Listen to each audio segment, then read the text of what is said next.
Good morning, class 6. We were reading chapter 6, How Things Change. In this chapter, we have seen some changes. We have seen reversible and irreversible changes,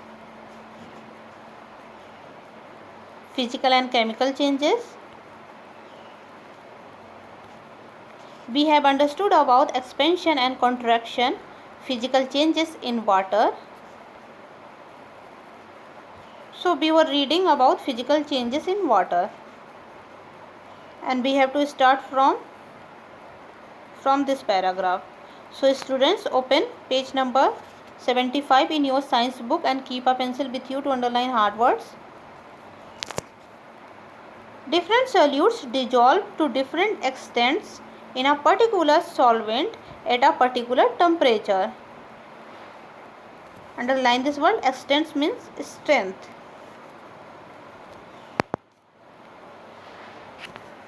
For solids and liquids, solubility generally increases with rise in temperature. For gases, solubility decreases with rise in temperature. So, if the solute is in solid and liquid form, it dissolves quickly when the solution's temperature is increased, and if the solute is in gaseous form, increasing the solvent's temperature decreases its solubility. The amount of salt or sugar that can be dissolved in 100 milliliter of water is different. Perform activity 6.14 taking salt and sugar as solute and compare your results. So let's see activity 6.14. Turn this page. Activity 6.14. So we have an aim to perform this activity to show that the amount of solutes that can be dissolved in the same amount of water is different. So first you have to take 10 milliliter of water each in 2 beakers and 100 gram of salt and sugar separately. You have to start adding salt in one beaker and sugar in another beaker till you get a saturated solution. After it, you have to calculate the amount of salt and sugar added by using the following formula. Salt added equal to 100 gram minus salt left, and sugar added equal to 100 gram minus sugar left. What do you observe? You will observe that the amount of salt left is more than the amount of sugar left. That is, the solubility of sugar is more in water than that of salt. Salt and sugar change the taste of water also.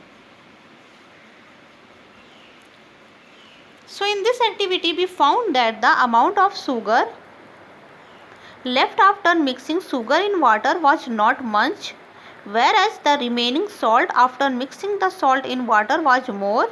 This means that solubility of sugar is more in water than that of salt. Salt makes water taste salty while sugar makes water taste sweeter. So both can change the taste of water. So now students, explanation of this chapter is over. Now you have to write definitions and hard words of this chapter in your notebook, and you have to write mind in scramble in your book.